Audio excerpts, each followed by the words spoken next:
right, we are about a minute over starting time. It looks like almost everyone who's going to drop in has dropped in. If there are more, they will be let in, as long as they're on the guest list. But to everyone already here, welcome to this Transatlantic Currents webinar on NATO enlargement, Turkey, United States. I'm Charlie Salonis Pasternak. I head the FIA Center on U.S. Politics and Power. And basically, I'm just going to hand it off to our non-resident fellow. Before that, I have one thank you, which is to the ERCO Foundation, whose funding has over the years helped the center establish itself. And then to point out to everyone one admin thing, which is please address your questions into the chat. Once the structured first part of the event is done, then I will be picking up the questions through the chat.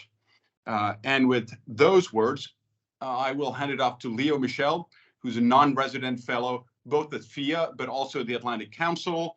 He's been a government distinguished research fellow at the Institute for National Strategic Studies, director for NATO policy, director for non-nuclear arms control at OSD and the Pentagon, and has had a multi-decade career in the US government. He's got degrees from Johns Hopkins SAIS as well as Princeton University. And with those words, Leo, take it away. Thanks very much, Charlie. Thanks, Ambassador Eric Edelman, for joining us today. We have a large audience for today's webinar. And on the invitation letter, people will see a précis of the subject matter and also just a few highlights of your biography. But I'll mention those as we go along. In order to reserve at least 30 minutes for their questions, let's begin right away and turn to the heart of the matter. And I'd like to turn first to NATO enlargement. In 1998, when you arrived in Helsinki as the US ambassador, you had just finished 2 years as chief of staff to Strobe Talbott, who was then the Deputy Secretary of State in the Clinton administration. And at that time, you were working extensively, as I understand it, on NATO enlargement questions. So just looking back, I would like to ask you, what was your thinking and what was the US government thinking or debate at the time about the desirability, the possibility, the eventuality of Finland and Sweden eventually joining the NATO alliance? Well, Leo, first, thanks to you, thanks to Charlie and all the good folks at FIA, whose work I consume prodigiously, and thanks to the ERCO Foundation for the support they've given to this important work. A couple of observations, first about NATO enlargement as a rule and as a subject, as a rubric, and then about Finland and Sweden in particular. So the question of NATO's enlargement was not an uncontroversial one. And when you and I were actually colleagues in the Pentagon, when I was the functional equivalent of the DASD for Russia and Central Europe in the wake of the end of the Cold War, as the Cold War was ending, in fact, already some of us began to look at the potential for the enlargement of NATO. In part, that was driven by the desires of the Warsaw Pact states as the Warsaw Pact came to an end, as the imperial glacis of the Soviet Union came unwound, and their desire not to be left in a kind of security vacuum. So it was very much demand driven in the first instance. But also there was no question from the outset that there was uncertainty about the future direction of post-Soviet Russia. There were a lot of hopes for Russia's democratic development and the hope that it would develop into what a lot of Russians told us that they wanted, which was for Russia to be a normal country, not enmeshed in a set of imperial relationships with the former constituent republics of the Soviet Union that had become independent. But it was also obvious that things could go in a different direction, and that allowing the former Warsaw Pact states to join an alliance of democracies would first provide an incentive for them to democratize their own political systems, to develop open and free economic systems, and to reconcile themselves with their neighbors so that they weren't bringing some of the quarrels that had bedeviled Central and Eastern Europe over the years into the alliance with them. So there were a variety of reasons why it seemed to make sense to offer membership to those. I would say that when the process was initially conceived, the idea was to have very strict criteria for membership. I do think over the period of enlargement, some of those criteria were relaxed a little bit to let some of the more recent members in. I'm thinking of countries like Montenegro and others that have joined more recently. But by and large, I think the rationale that we had at the time stands up pretty well to the test of time. Now, there were and have been and continue to be voices that say, well, this was a terrible mistake because it prompted Russia to develop in the direction that it has. But I think the evidence is pretty overwhelming, including from some people who were initially skeptics of our decision to proceed with NATO enlargement. I have in mind my Cornell classmate and colleague in government, Steve Sestanovich, who has written actually, I think, the definitive article about this, which is that when one looks at the direction that Russia took after 1999, when Vladimir Putin became president, it seems pretty clear that the overwhelming driver of Russia's turn towards authoritarianism and towards a neo-imperial foreign policy was domestically driven and had very little to do with outside events. Now, when it comes to Finland and Sweden, I think it was always recognized that among the prospective new member states outside of Poland, Finland and Sweden brought more to the table than anybody else.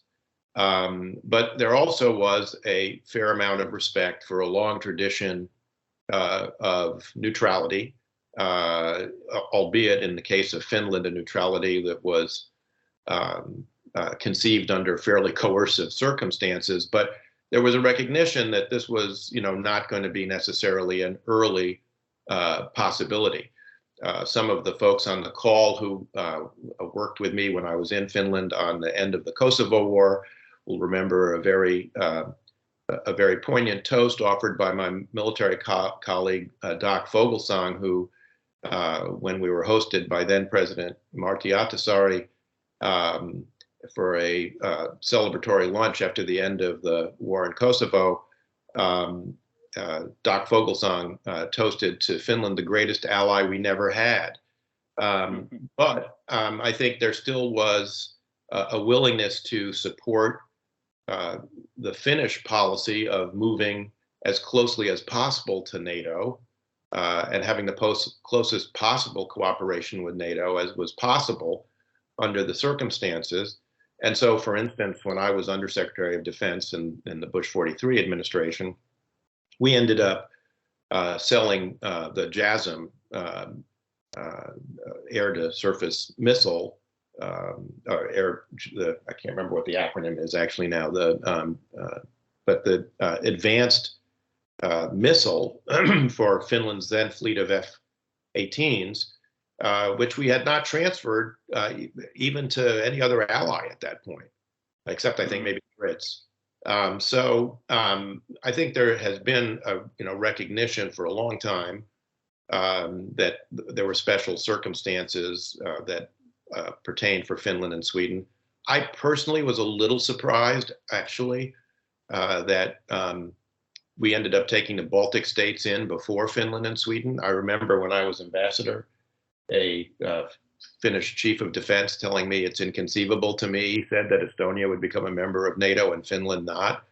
But that is the order in which it took place. But to just finish off my comments, I would just say I am enormously gratified that under the leadership of President Niinistö and the Prime Minister Sanna Marin, that Finland has moved along with Sweden in the direction that it has. I think that their adhesion to NATO is the most important strategic shift in Europe since the end of the Cold War. What do you think, what would you expect to be the long-term impact on Finland's relations with Russia? Because you've had a lot of experience at the State Department in Moscow and also in at the Defense Department in thinking and dealing with Russian issues. And once the NATO accession process is completed for Finland, would you foresee any significant change in Finland's bilateral relations with the United States? Does it really make a difference in bilateral relations that you're a NATO ally?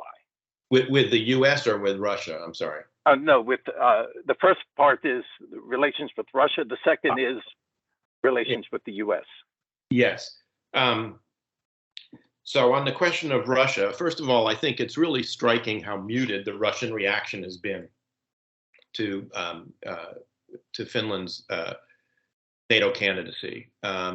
And I attribute that to, in part anyway, to the very effective way that President Niinistö has managed his relationship with President Putin.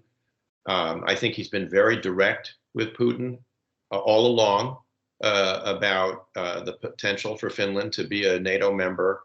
And I think he's managed the relationship, directly, firmly, without a lot of, unnecessary drama. I do think actually Putin respects that, and I think he respects Finland, and he respects the military potential that Finland represents. And so I don't anticipate that relations are going to get any more fraught than they have been. I mean, Russia's been testing Finland's air sovereignty repeatedly over the years.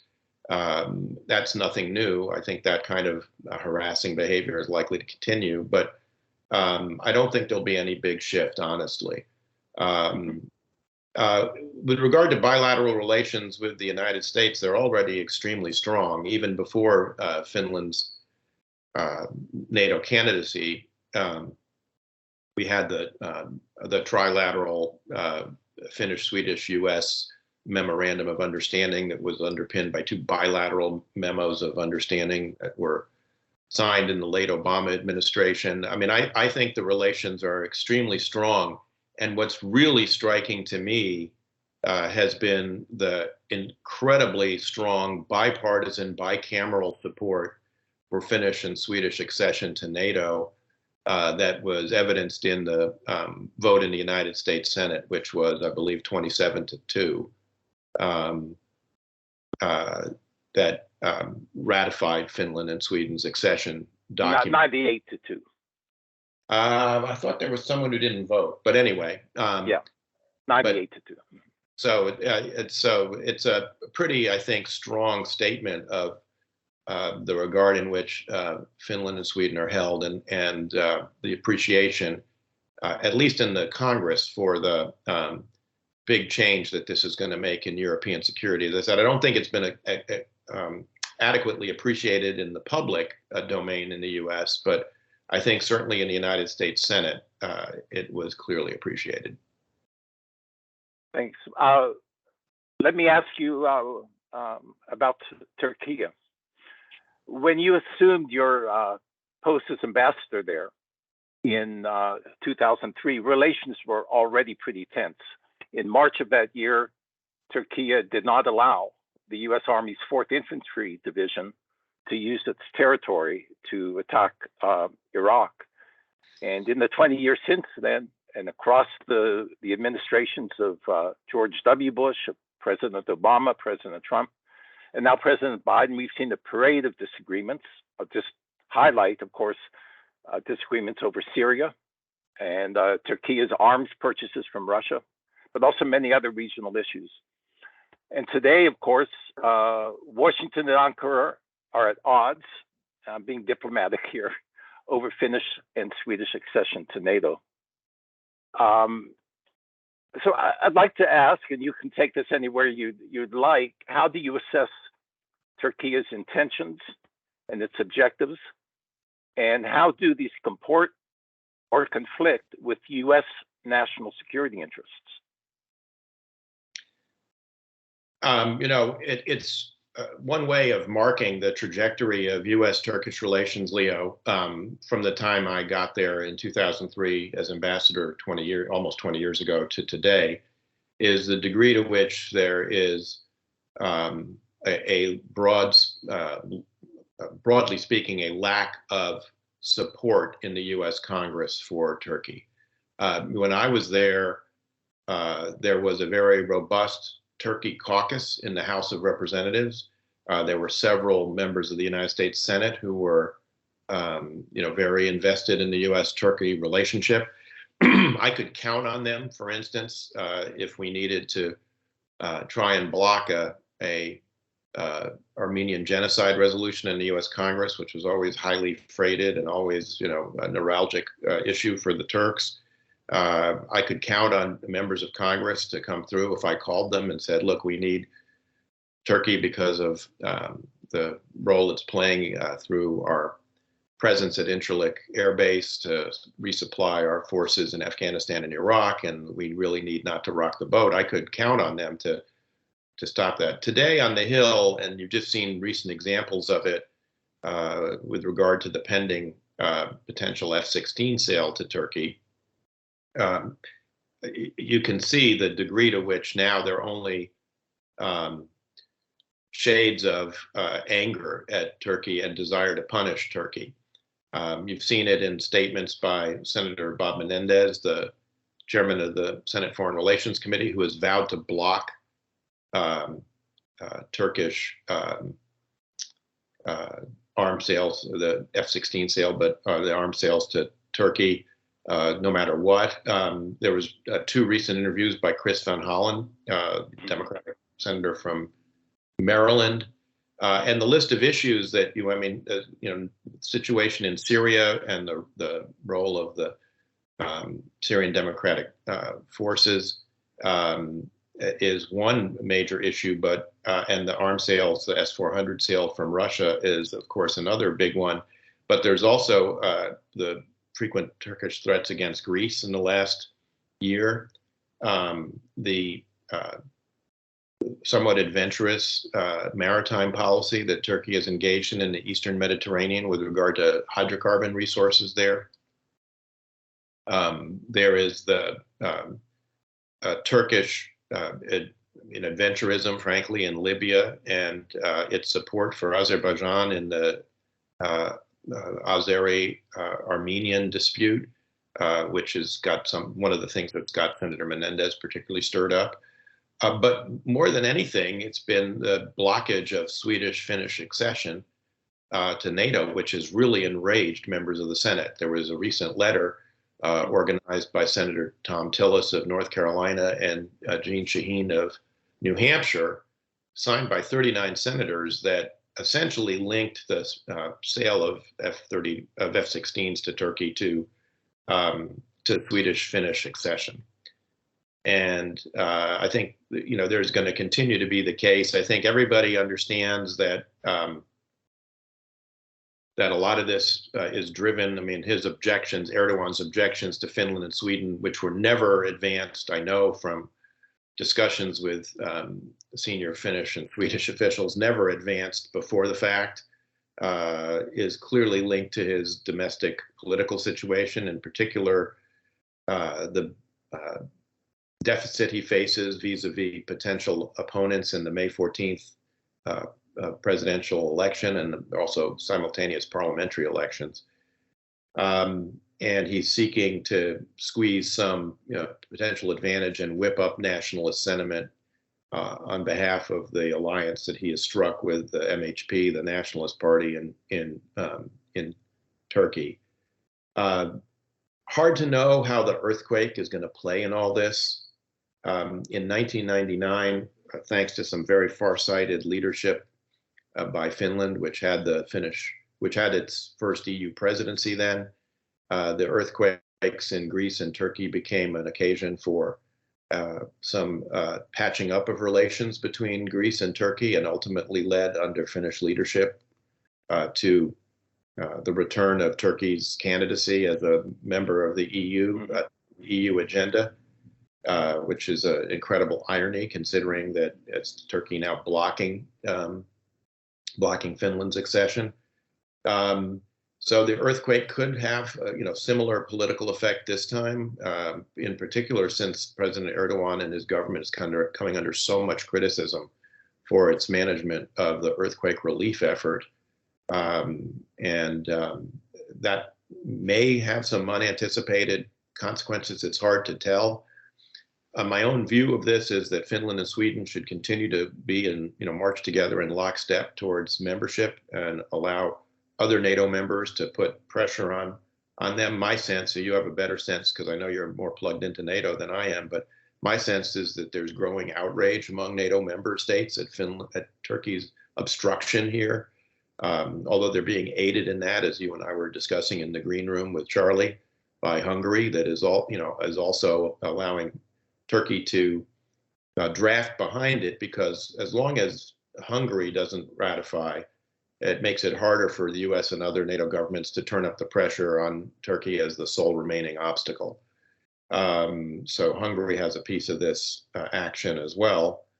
But I'm still very hopeful. I think while it's important to stay for both NATO and for Finland and Sweden to operate on the premise that the two should come in together, I wouldn't be completely shocked if the Turks were to go ahead and approve Finnish membership before the elections in May to take some of the pressure off of them, in the hope that they get something on F-16s, which would then allow them to do Sweden after the presidential election, but for the Vilnius summit, which is the real operative deadline as far as I'm concerned. Thanks. And just for those listeners who are not familiar with it, I think it's correct to say that the United States has been the largest single arms supplier to Turkey. But Congress has had an informal hold on U.S. arms sales to Turkey, I think now since 2019. And the letter that you mentioned of 27 senators to President Biden had one to just demonstrate the linkage that you mentioned, had a very explicit sentence in it. And it said, quote, once the NATO accession protocols are ratified by Turkey, Congress can consider the sale of F-16 fighter jets. A failure to do so, that is, a failure to proceed with the ratification, would call into question this pending sale. Yeah.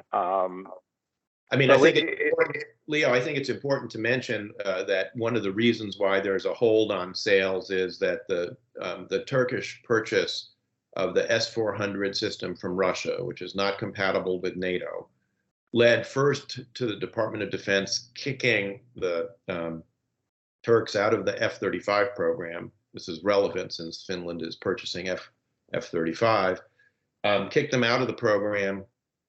There's a pending sale of F-35 to Greece. And the reason they were kicked out was that the S-400 is not compatible with NATO systems, but also because it was purchased through Rosoboronexport, the Russian state defense export company, it fell afoul of the CATSA sanctions. And so Turkey was subject to sanctions of its defense industrial arm in the defense ministry that handles procurement. So it's really Congress has got to essentially exempt them from that in order for anything to go forward. So one more question on this, and I won't be diplomatic. There is sometimes an attitude in Europe that says, well, look, if this was really important to the United States, since we are the quote unquote, I will use air quotes, the leader of the NATO alliance, this would be done. And I know you've commented sometimes in the past that overseas, sometimes people attribute an omnipotence to the U.S. government that we can solve every problem when we really can't. Would you just kind of care to follow up on that? Is that your view as well? So look, I think the administration is trying to, walk a line here. I mean, Turkey is, as Senator Van Hollen correctly said, has been basically an unfaithful ally. John Bolton had an op-ed that basically said recently, I think it was in the Washington Examiner, if I'm not mistaken, that if Turkey continued to block Finland and Sweden, we ought to kick Turkey out of NATO and take Finland and Sweden in.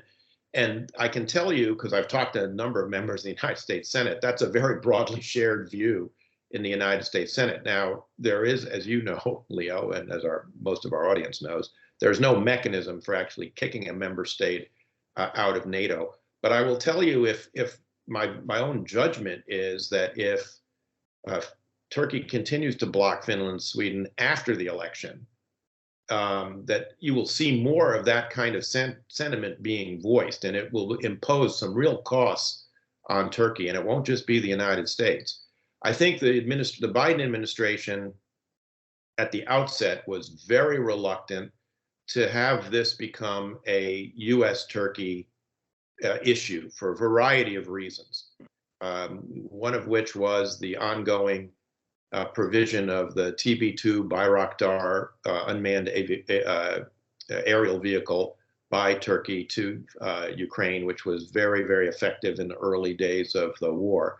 My own view is that Bayraktar, which is owned by Erdogan's in-laws, has its own very powerful interests to continue selling TB2s to Ukraine because they have a very big interest in overseas export markets for this. And they know that if they are seen to be an unreliable supplier, that will diminish the allure of these systems to other potential buyers. So I've never seen that as a particular issue. The other things that they've been worried about, of course, is the role that Turkey has played in the grain deal, the Black Sea grain deal, which is important, as well as the exchanges of prisoners between Russia and Ukraine. And I believe that people in the administration, although no one's told me this, but I believe it's the case, that they also hold out some hope that at the point at which Ukraine and Russia are actually ready to negotiate, that Turkey may end up playing some kind of role as a mediator. Moreover, as we've ticked off all these lists of issues, between the U.S. and Turkey bilaterally, the idea that you would get Finnish and Swedish, NATO accession mixed up in all this, I think for some reason struck people in the administration as not a particularly great idea. Now, to be fair, I counseled people in the administration before the NATO summit when this first came up that the U.S. as leader of the alliance did have to play a role, and that President Biden in particular was going to have a bilateral meeting with Erdogan, which he really didn't want to have, but ultimately scheduled in part to help, get over at least some of the initial hurdles with this. And as the Vilnius summit approaches, I think the president and the U.S. are going to have to play a role in this as well. But as I said, part of the strategy, I think, here all along has been wait until Hungary ratifies, and then we can really turn up the heat on Turkey. Okay. So I would like to turn this over to the audience questions. I want to ask you one last question, if I may, on a different topic. You were recently appointed last month as the vice chair of a bipartisan commission that's set up, mandated by law, set up under Congress, a commission on the national defense strategy. And I wonder if you would briefly describe what's the mission and procedure for this commission?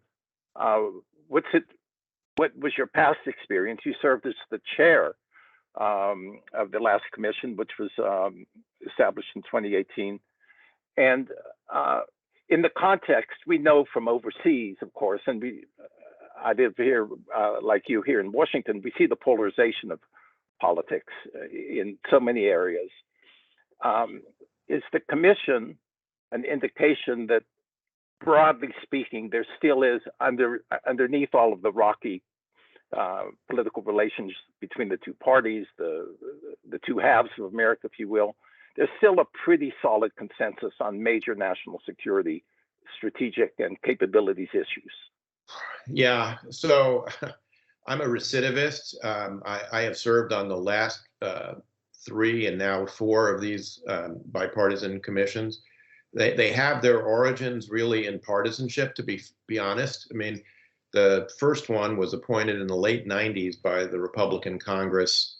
It was the National Defense Panel of 1999, because they believed that the budget cuts, the so-called peace dividend that the Clinton administration took after the Cold War, had cut too deeply into DoD's capabilities and had not positioned the nation properly for future defense challenges.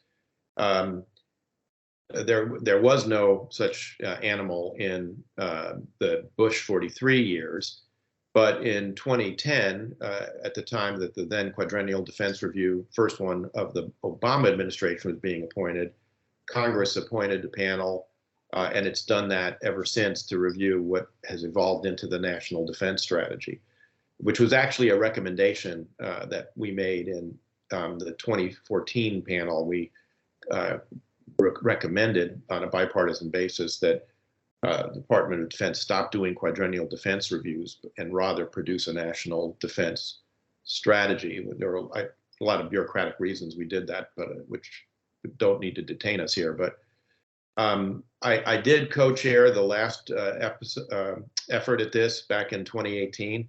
And I would commend that report to people. You can find it on the website of the U.S. Institute of Peace. It's called Providing for the Common Defense. It identified in 2018 the fact that the United States was very short of precision munitions that we thought were necessary, and that we had almost run out of them in the counter-ISIL campaign in 2015. And that these had historically been shorted in the budgeting process, and that we needed to have a deeper magazine of precision munitions. I'm sorry to say that we were so influential that no one paid any attention to that at all. But I think that was a canary in the coal mine for the circumstance we find ourselves in now, with the effort to arm Ukraine and the kinds of enormous volumes of fire we're seeing in the Ukraine war, and the consumption of munitions that has far outstripped our productive capability. And that is a wake-up call, I think, for us and for our European colleagues. This is something that we're going to have to solve together. And that was another theme of our 2018 report, that the United States defense strategy, which said that we had to work by, through, and with allies, that our alliances remained one of our key comparative strategic advantages against putative great power competitors like Russia and China. And that, too, I think, has been vindicated by what we've seen since February 24th, 2022. Thank you. We're just getting started. We're just getting started on this current effort. Right. And we literally have not even had a first meeting yet, and we're still struggling with the Department of Defense, Leo. I know you're shocked. At trying to get the kind of budgetary and administrative support that we need. We'll work through all that. But we are just getting started with my co-chair, Jane Harman, former member of Congress from California, former member of the Defense Committee and the Armed Services Committee in the House, and House Intelligence Committee, and a great patriot. So she and I have talked with each other. We're going to run this not just in a bipartisan way, we're going to run this in a nonpartisan way. All 4 of the Republican appointees were also recidivists like me. They were on the last panel, and I know that they will approach it the same way, and I think the same is true with the Democratic appointees. Thanks very much. Charlie, I'm going to turn it back to you. I'm sure you've got a lot of questions to pose from our audience participants. Thank you, Eric. Thank you, Leo, for leading us into this, and thank you, Eric, for some excellent insights already. Yes, we have questions which would take us in many different directions. Let me start with one which you touched on, but perhaps we'd get a little bit more. Question has to do with Turkey and Hungary, and some reflections on why Hungary. What lies behind the link between these two, other than, and I might say this, a slight authoritarian bent? Yeah, I mean, I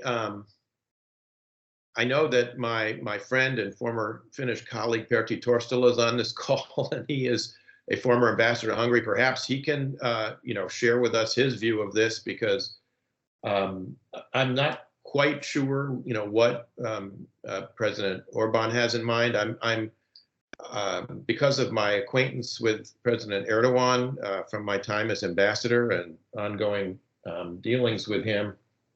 I have some insight into how he thinks about things. I'm much less well situated to judge Orban's views of this, although I would note he's on the outs with both NATO members and EU members as well, and struggling with that. But maybe Pertti can explain it.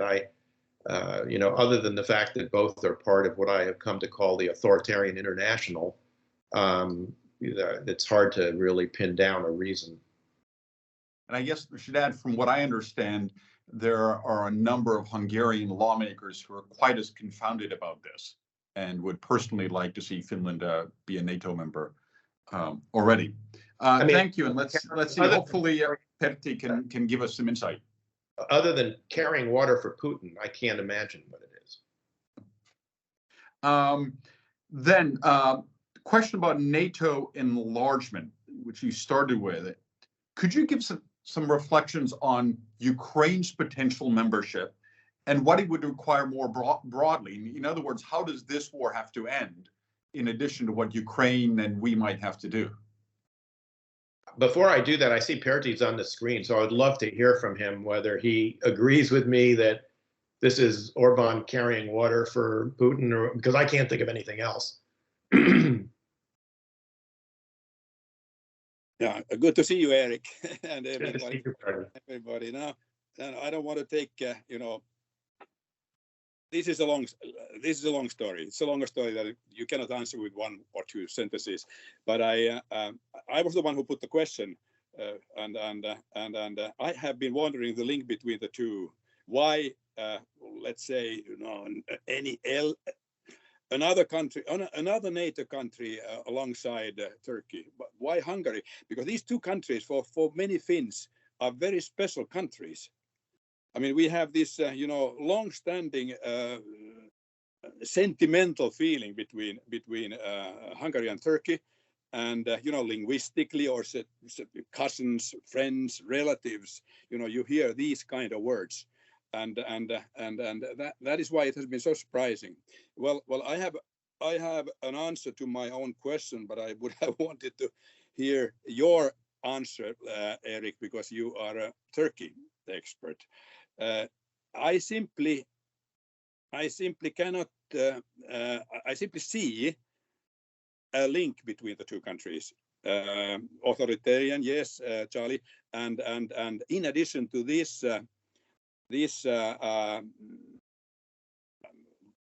Viktor Orban has been playing through the deadlines, etc. Back and forth. We have, telling up the president, the prime minister, etc. that we will handle this case within a short period of time. Now we are in the month of February. There's no result yet, but there's one thing which he has been very clear about. He has said that Hungary is not going to be the last. Right. And I think that this is important. And then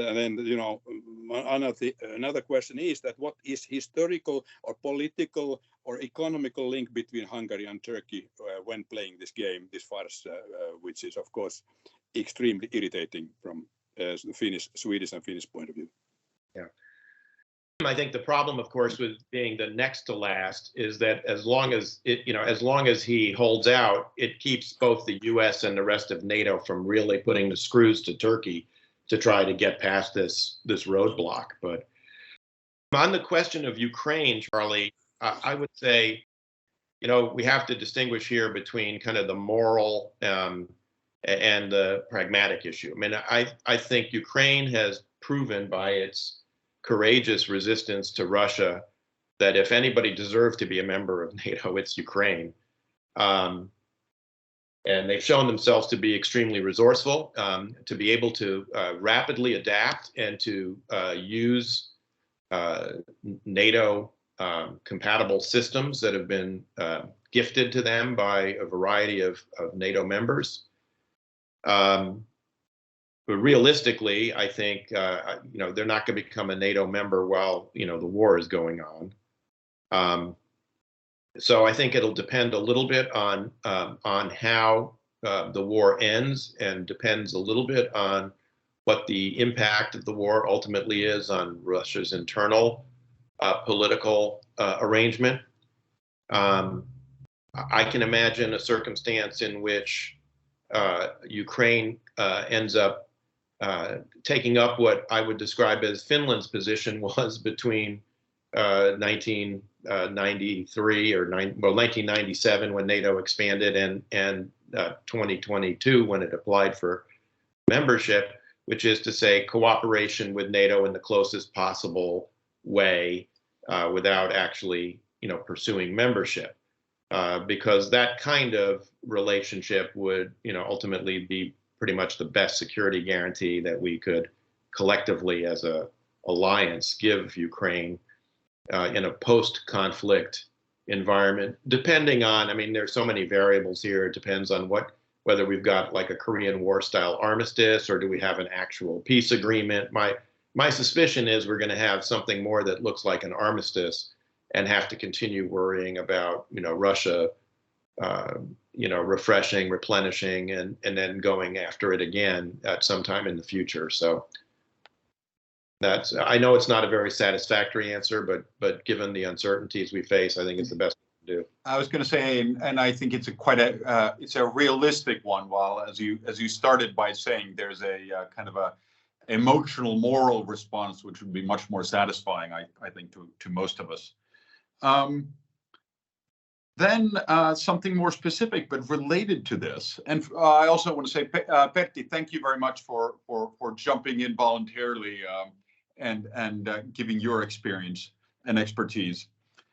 Question, fundamentally, that why is it that a key part of the OSCE summit host declarations is not mentioned more often? This is that states will not strengthen their security at the expense of security of other states, and European states can choose their own security arrangements. Russia has accepted all these at the highest possible level. Why isn't this kind of being drummed again and again that you accepted all of this? Look, absolutely. If you look at the supposed arguments that keep being advanced about Russian behavior towards Ukraine, and not just in 2022, but going back to 2014. Russia not only signed, these various conventions, OSCE statements at various high-level summits, but also has a bilateral treaty with Ukraine, which gave it access to Sevastopol. So it had access to the Black Sea Fleet. It was able to maintain its headquarters there. In fact, that's one of the reasons why they were able to so easily take over Ukraine in 2014. Moreover, the United States, the United Kingdom, and France in 1994, and I was involved in this with Strobe Talbott in 1993 at the beginning of the process. I wasn't there for the end of it, but we had negotiated the so-called Budapest Memorandum, which got us out of potentially a very, nasty proliferation crisis that might have ensued. Leo will recall this from his time working on the issue, that we were facing a 1995 Nuclear Nonproliferation Treaty Review Conference, which was meant to extend the treaty in perpetuity rather than having to have it renewed every 5 years. The idea that we were going to have a couple of new nuclear powers coming out of the breakup of the Soviet Union would have probably made that impossible. And as a result, we went to great lengths to work with Russia and Ukraine to get the Ukrainians to give up their claim, because they didn't really completely physically control the nuclear weapons that had been left on their territory after the Soviet Union collapsed. But they could have tried to exert a physical control, which could have been very messy and very nasty, and could have actually led to some catastrophic results in the center of Europe. And since we'd already had a little bit of a taste of what that might be like with Chernobyl, I don't think anybody wanted to go down that route. But as a result of all that, Russia, among others, promised to recognize the territorial integrity of Ukraine in its then current borders, which included Crimea, and included all the areas in the Donbass and southern Ukraine that have now been quote unquote annexed by Russia after the war that was declared last year. With assurances from Russia, the United States, and Britain and France. France associated itself somewhat differently later, but that there would be no threat of the use of force against Ukraine or the threat of use of nuclear weapons against Ukraine once they had concluded this agreement, in which they got certain compensation for the downblended nuclear material that came out of those warheads.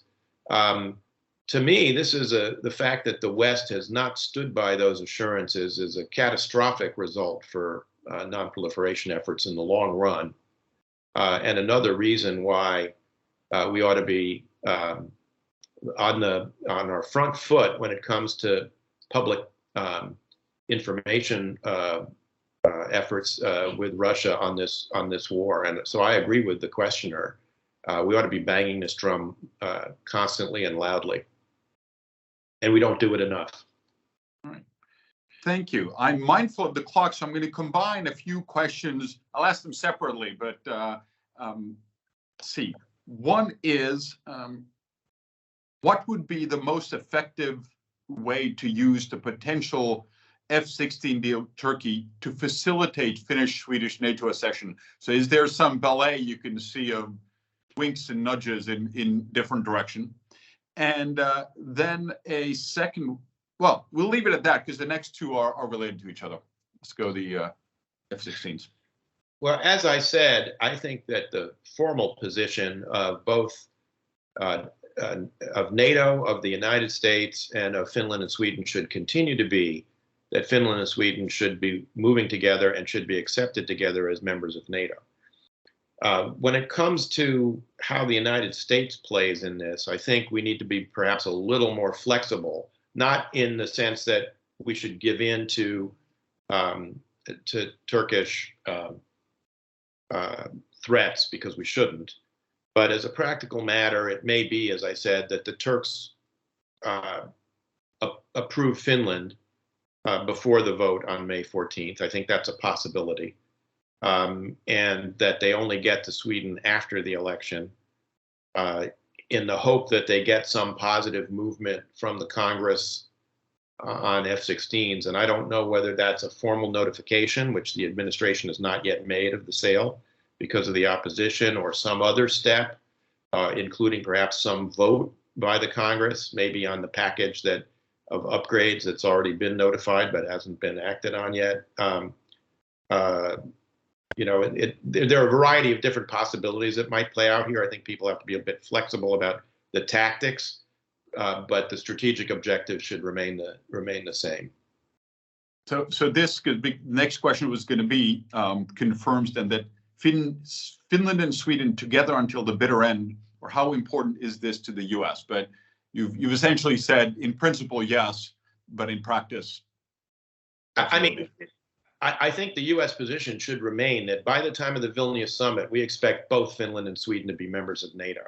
Now, if it takes some kabuki to get there in the U.S. Congress, I'm willing to put up with that to get, it's going to leave a bad taste in a lot of people's mouths. The Turks actually, it's going to be a Pyrrhic victory for them if they get it, because there's still going to be a lot of, bad feelings and sentiment in the Congress. But if that's what it takes to get what we all want, in the end, I'm willing to live with that.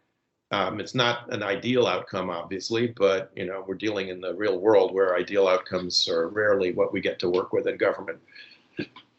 That'd be too easy.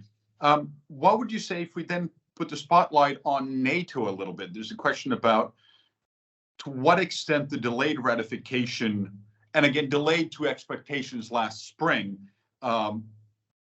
has harmed the credibility of NATO itself. And I guess, well, it's not mentioned in the question, but the open door policy idea.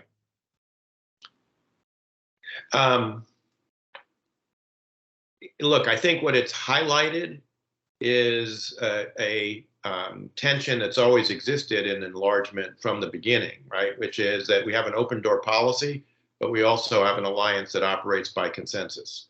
And that means you're always potentially vulnerable to somebody, an ally, behaving the way that Turkey has. Unfortunately, you know, my own view has been for some time that we cannot treat Turkey the way Americans have traditionally treated it, which is to argue that Turkey is too important and too big to fail, and we have to treat it as if we continue to treat it as an ally who will actually behave like one. And I've advocated, actually, I advocated with Jake Sullivan in an article that we wrote together in 2018 for Politico, you can go look it up, that we needed to treat Turkey in a more transactional way. Which is to say, you know, we can't just do things for Turkey on the basis that they're an ally. Everything has to be, okay, if I do this, what do I get for it? And what do you get for it? That's not an ideal way to treat allies. I mean, I think in general in the alliance, we try and operate in a different spirit traditionally. But I think, unfortunately, that's the only way we can operate with Turkey. I think what Jake has discovered, although I haven't talked to him about this per se, I think what he's discovered is it's easier when you're out of government to say, you know, let's treat Turkey on a transactional basis than it is to actually do it when you're in government and you have all of these issues that you're trying to manage at the same time. As I mentioned, all the different considerations they have with regard to Turkey, not to mention all the issues in the Eastern Med in which Turkey's involved.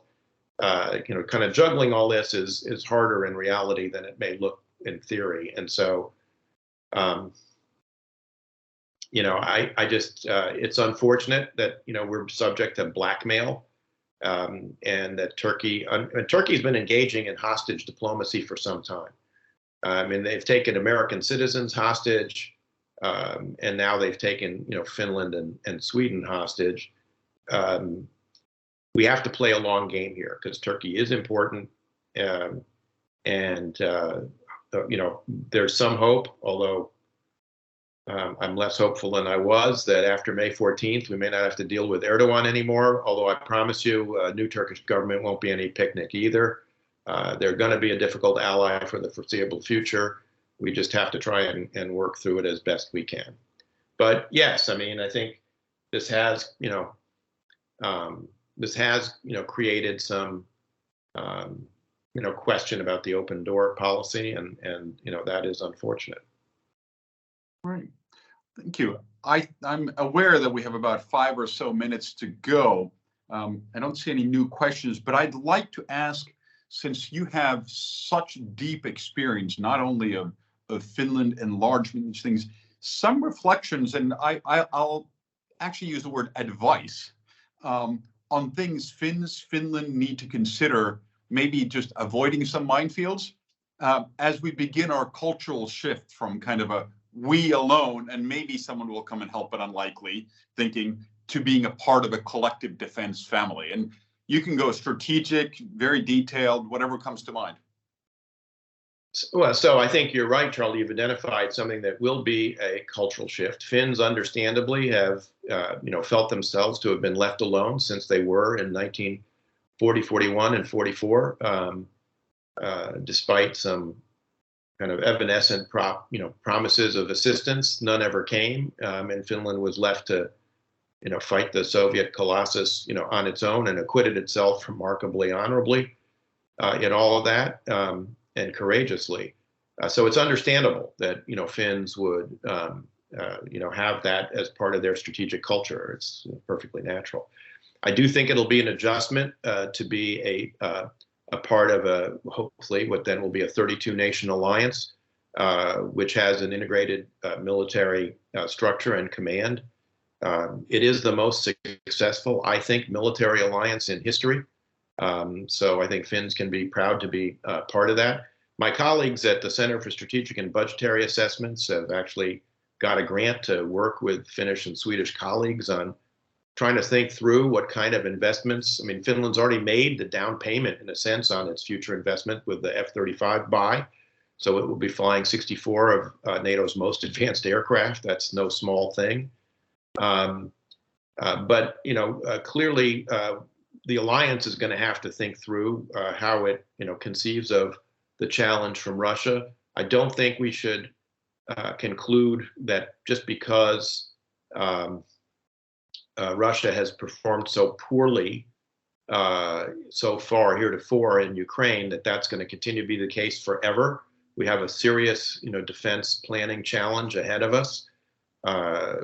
We should remember that, for instance, a conflict in the Baltics where you have a much shorter front and shorter interior lines of communication for Russia could look very different than the kind of conflict we've seen play out in Ukraine.